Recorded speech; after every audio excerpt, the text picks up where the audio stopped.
I'm Elizabeth, Liz to friends, and I've been handling books at my dad's business since I graduated. We're in sports gear, anything a gym could need, we supply. It's a family gig, Dad started it, and I kind of fell into it after school. I never minded the numbers or the routine. It paid well, kept me close to family, and honestly, wasn't too taxing. The night I met Tom was at our annual company party. It was one of those evenings filled with too much cheap wine and those little sandwiches everyone pretends to like. I was stuck near the buffet, debating if I should try the dodgy-looking shrimp, when he walked over, plate in hand, that easy smile playing on his lips. "Trust me, the shrimp's a gamble, but the mini quiches? Solid choice," he said, nudging the plate a bit towards me as he took one himself. I laughed, taking his advice. "Thanks, I'm Liz, by the way." "Tom. I work at the branch across town. Heard a lot about you, the boss's daughter and all."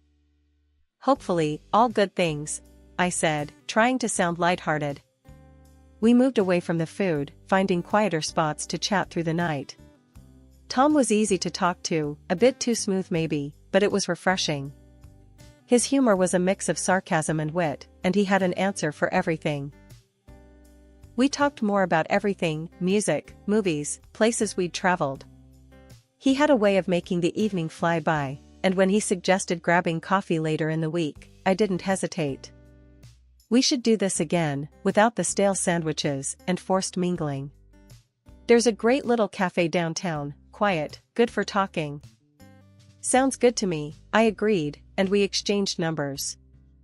As I watched him mingle with others, Dad came over, a look of approval on his face. "Tom's a good man, sharp. Keeps things running smoothly over at his branch." The rest of the evening passed in a blur of laughter and plans. As I left the party, I felt lighter than I had in months, maybe even excited. Little did I know, that night was the start of everything, good and bad. That first meeting at the cafe wasn't supposed to turn into anything big. Just coffee, maybe a pastry, and a bit of chat outside the noisy backdrop of the corporate party. But it turned into dinner, and not long after, it turned into a life together. We got married, surrounded by family and friends who seemed just as swept up in our whirlwind romance as we were. My parents loved Tom from the start. Dad even made him his deputy and later bumped him up to head of the company. Everything seemed like it was falling into place perfectly. After the wedding, I shifted to working from home. I managed the accounts from our kitchen table, surrounded by piles of papers and the hum of the daily grind. We thought about having kids too, dreamed about it really, but life threw us a curveball. Medical reasons, the doctors said, made it a tough bet. It was a hard pill to swallow, but Tom never seemed fazed by it. He just kept on, business as usual. 9 years. It sounds like a lot when you say it out loud. 9 years of marriage can smooth out any sharp edges, or so I thought. Things with Tom had shifted, like slow-moving tectonic plates, until one day you realize there's a chasm between you. Lately, Tom had been coming home late, the scent of cologne clinging to him like a new shadow. He'd brush past me in the hallway, his face buried in his phone, fingers tapping away messages I wasn't meant to see. "Who's that keeping you so busy?" I'd ask, trying to keep my tone light, casual. "Just work stuff, you know how it is. New contracts, demanding clients." He'd reply without looking up. I nodded, pretending to believe him. But the seed of doubt was planted, watered by his growing indifference. The balance at home had shifted too. I was juggling the accounts from home, handling the chores, trying to keep everything running like a well-oiled machine. But even machines break down. One evening, I was elbow-deep in dish soap when Tom walked in. He glanced at the sink, then at me, and shook his head. "You should wear gloves, Liz. Your hands are starting to look rough," he said, his voice flat. I turned off the tap, drying my hands on a towel. "Maybe you could help out now and then, you know? It's not just my job to clean up." Tom snorted, a short, harsh sound. "I'm busting my ass at work so we can afford not to worry about money, and you want me to come home and do dishes?" "It's called helping, Tom. It's what people who live together do for each other. I shot back, my patience fraying at the edges. He rolled his eyes, dismissing the conversation with a wave of his hand as he headed toward the living room. I don't have time for this, Liz. That was his new favorite phrase. I don't have time. It echoed in the empty spaces of our conversations, filling them with silences that were too loud to ignore. One night, as I was folding laundry, I tried again. We could get someone to help around the house. It's not about the money, you said it yourself. Tom looked up from his laptop, irritation creasing his forehead. And I told you before, I don't want strangers in our house. We're not having this discussion again. It's like you don't even see how tired I am, I said, the words heavier than the bedspread I was trying to straighten. He closed his laptop with a snap. You're tired? Really, Liz? You sit at home all day, and you're tired? And just like that, he was out the door, the sound of it closing behind him like a period at the end of a long, run-on sentence. Between the never-ending laundry, cooking, and cleaning, finding time for myself had become a luxury I couldn't afford. My appearance? It took a back seat, something Tom didn't fail to notice, or criticize. You really should try to keep up a bit, Liz. He'd say, flipping through channels, pausing on images of polished actresses and pop stars who were my age or older. Look at them, they manage to look good. What's your excuse? I sighed, tired of this same old argument. Tom, those women have teams, stylists, makeup artists, probably a plastic surgeon on speed dial. It's not a fair comparison. He scoffed, unimpressed. Excuses, Liz. They take care of themselves. That's the difference. His words stung, and what hurt more was the cold, calculating way he'd look at me sometimes. Those looks carried no warmth, no love, just a harsh assessment, as if he was tallying my flaws like I was another line in one of my spreadsheets. As weeks slid into months, the vibe between Tom and me grew colder than a winter draft.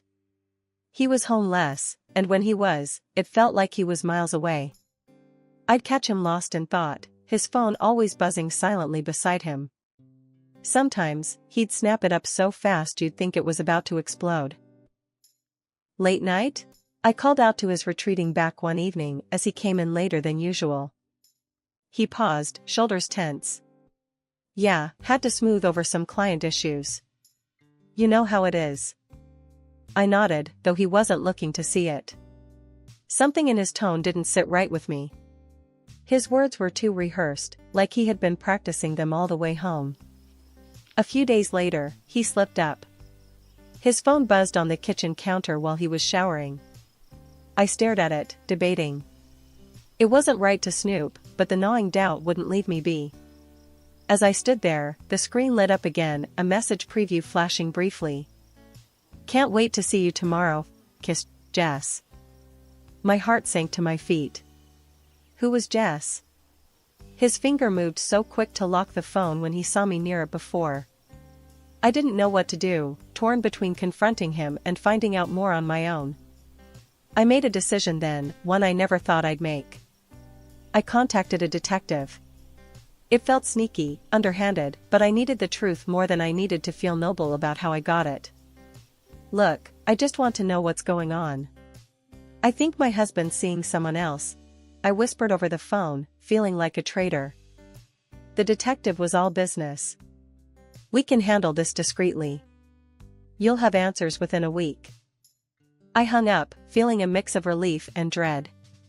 Knowing was better than wondering, right? For the next few days, I played the part of the oblivious wife. Tom's late nights continued, his excuses more flimsy. I smiled, nodded, and waited. The detective's call couldn't come soon enough. The day that changed my whole life started with a tornado. The air was thick with tension and the ominous buzz of an incoming storm.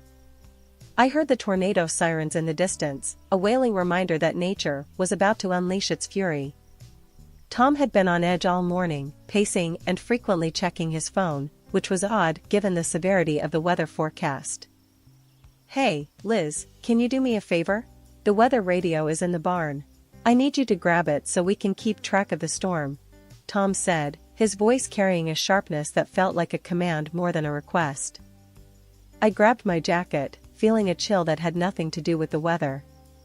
The wind was picking up, howling around the corners of the house as I made my way to the barn. The sky was a bruised mix of gray and black, swirling ominously. As I entered the barn, the musty smell of old hay and machine oil hit me. I flicked on the light and started searching for the radio, but something felt off. The barn was too quiet, the usual creaks and groans of the old structure eerily absent over the roar of the wind outside. Suddenly, the door slammed shut behind me. I spun around, heart pounding, and tried the handle. It wouldn't budge. "Tom!" I yelled, banging on the wood. "This isn't funny. Let me out." Through the thin crack under the door, I saw his shadow. He was standing there, not moving, not helping. "Liz, listen." His voice was cold, emotionless. "I locked you in. A very powerful tornado is coming. It will hit here, and when it does, the barn will go first." My stomach dropped. "What are you talking about? Why would you do this?" "It's simple, really. You die in the tornado, it looks like an accident. I inherit everything, and I'm free," he said, each word slicing through the howling wind like a knife. I pounded on the door with both fists, disbelief and fear mingling with each sharp thud. "You can't do this, Tom. Open the door." But his footsteps receded, the crunch of gravel under his boots growing fainter until there was nothing but the storm's roar left to answer me. Panic clawed at my throat as I scrambled around the barn, looking for anything to break the door or signal for help. The realization that Tom had planned this, had wanted me gone, was a betrayal that burned hotter than my fear. Then, as the barn began to shudder with the first violent gusts, I heard another sound, barking. Mr. Jenkins' dog, a scrappy little beagle named Bandit, was outside, his barks punctuated by frantic whines. "Here. I'm in here, Bandit," I screamed, hoping his owner wasn't too far behind. Moments later, the door burst open, and there was Mr. Jenkins, wide-eyed, with Bandit tugging at his heels. "Liz." "Thank God," I heard Bandit barking and knew something was wrong. He shouted over the wind, grabbing my arm and pulling me out into the storm. We ran together, heading for his house, the tornado sirens wail a grim soundtrack to our escape. As we reached his house, I dared to look back. The barn was already disappearing into the swirling debris, a casualty of the storm and of Tom's cruel plot. After Mr. Jenkins pulled me from the remains of the barn, he led me down into the dimly lit basement, where the sound of the tornado seemed a little more distant. He handed me a steaming cup of coffee and tuned the weather radio to the latest updates. The broadcasters were calling it a surprisingly powerful storm, one that hadn't been anticipated to hit with such ferocity. As I wrapped my hands around the warm mug, Mr. Jenkins settled across from me, his eyes filled with concern. "Liz, what in the world happened out there? Why was Bandit barking at the barn?" I took a deep breath, my voice shaky as I started to explain. "Tom, he locked me in there. On purpose. Said it was so the tornado would take care of me." Mr. Jenkins' eyebrows shot up, his weathered face crinkling in shock. "He did what now? That can't be right, Liz." "It's true," I insisted, the reality of it making my voice firmer. "He told me himself. Said after the tornado, he'd be free to do as he pleased." The old man shook his head, disbelief etched into every line on his face. "That's cold, Liz. Real cold. And stupid. Did he really think he'd get away with it?" I shrugged, the absurdity of the situation not lost on me, despite the terror it had inspired. "I guess he thought the storm would cover everything up. Make it look like an accident." Shock painted Mr. Jenkins' features, and he stood abruptly, his chair scraping against the concrete floor. "We need to call the police, now." He fished his phone from his pocket, tapping and swiping, but his face fell. "No signal. Damn storm's knocked out everything. We'll have to wait it out."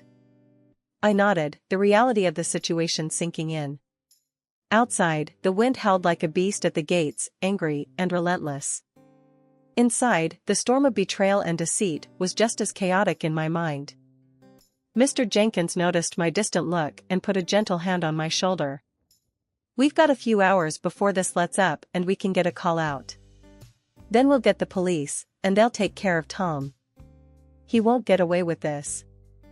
His words were meant to comfort, but a faint smile was all I could muster.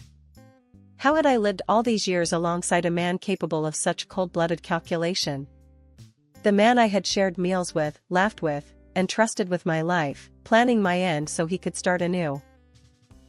The hours ticked by, marked by the steady drip of a leak somewhere in the corner of the cellar and the relentless battering of the storm against the little house.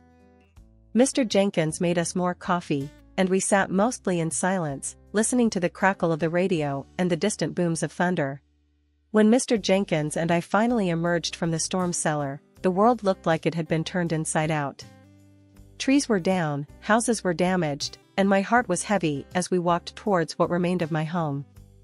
As we approached, I saw a crowd gathered, neighbors, emergency responders, and there, in the midst of them all, was Tom. He was putting on quite a show, sobbing and clutching one of my concerned neighbors, as if he was the bereaved. Seeing him like that, playing the part of the devastated husband, ignited something fierce within me. I strode forward, my steps firm, despite the soft, mud-slicked ground. "Liz." Tom's act dropped as his eyes met mine. His face went white, his fake tears drying up instantaneously. The crowd turned, a collective gasp rising as they saw me, very much alive. I didn't break stride, walking right up to him, feeling every eye on us. "What's the matter, Tom? You look like you've seen a ghost," I said, my voice loud and clear, carrying over the murmurs of the crowd. Tom stuttered, his usual smooth demeanor crumbling. "Liz, I thought you were." He couldn't finish his sentence, his gaze darting around, looking for any kind of sympathy or support from our neighbors. "I was in the barn, Tom. Locked in. Just like you planned, right?" I pushed on, not giving him room to wriggle out of the truth. He shook his head, a pathetic attempt at denial. No, that's not, it was an accident. Locked from the outside, Tom. Mr. Jenkins found me. He saved my life." I turned to gesture at Mr. Jenkins, who nodded, stepping forward to support my claims. "It's true," Mr. Jenkins chimed in. "Found her locked tight in that barn, just before it was destroyed. Had to break her out." The crowd's murmur turned into an uproar. Neighbors exchanged shocked glances, their faces a mix of disbelief and anger towards Tom.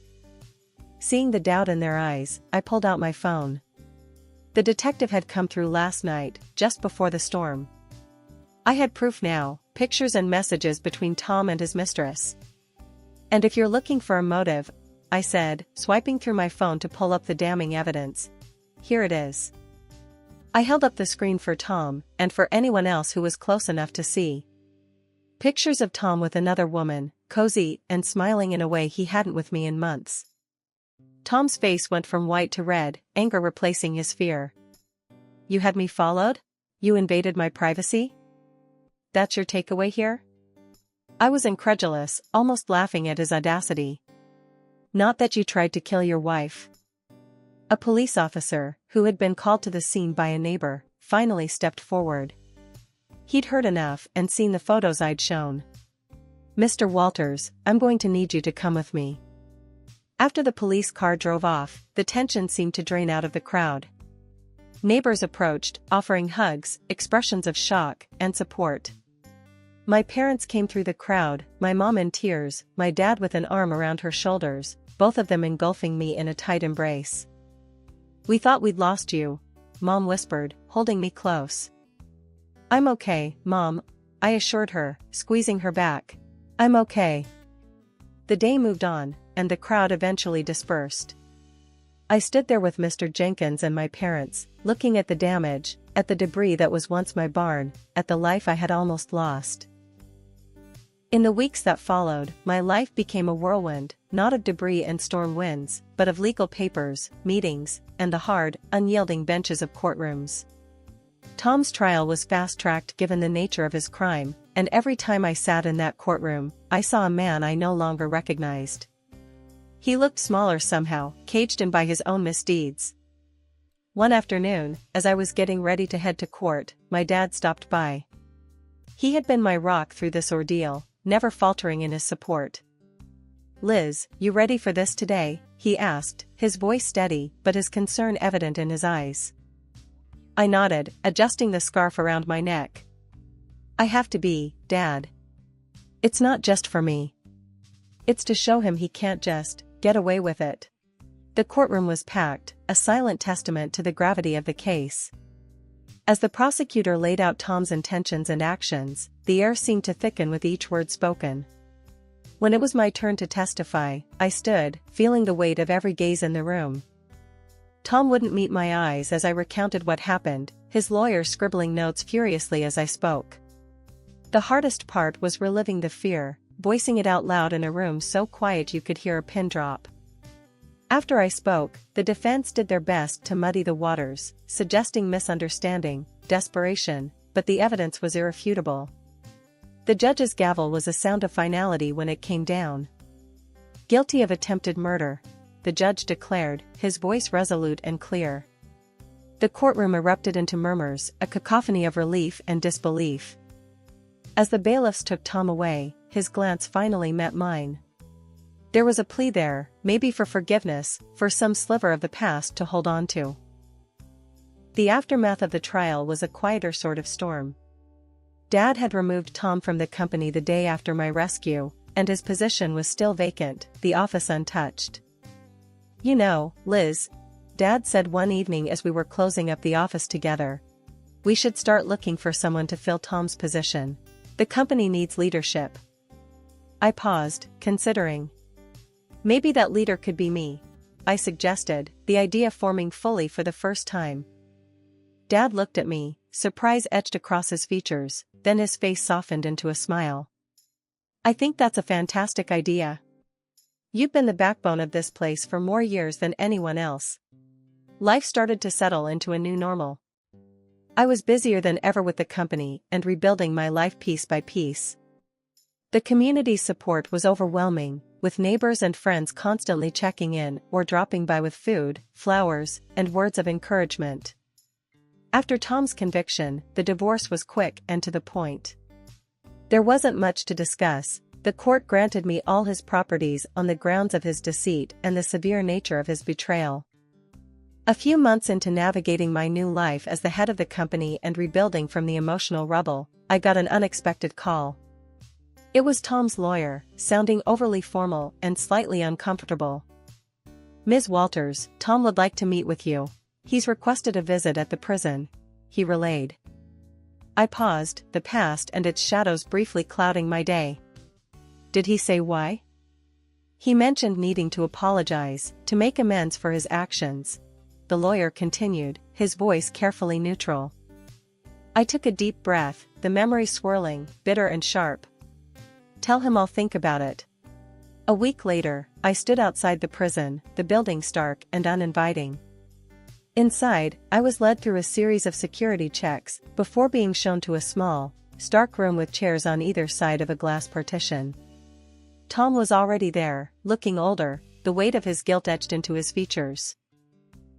He picked up the phone on his side as soon as I sat down. "Liz, thank you for coming," he started, his voice shaky.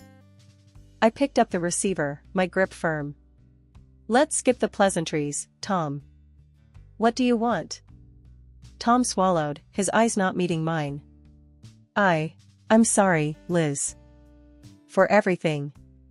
I was hoping, maybe you could find it in you to forgive me, to speak on my behalf for a pardon. Tom, you tried to kill me.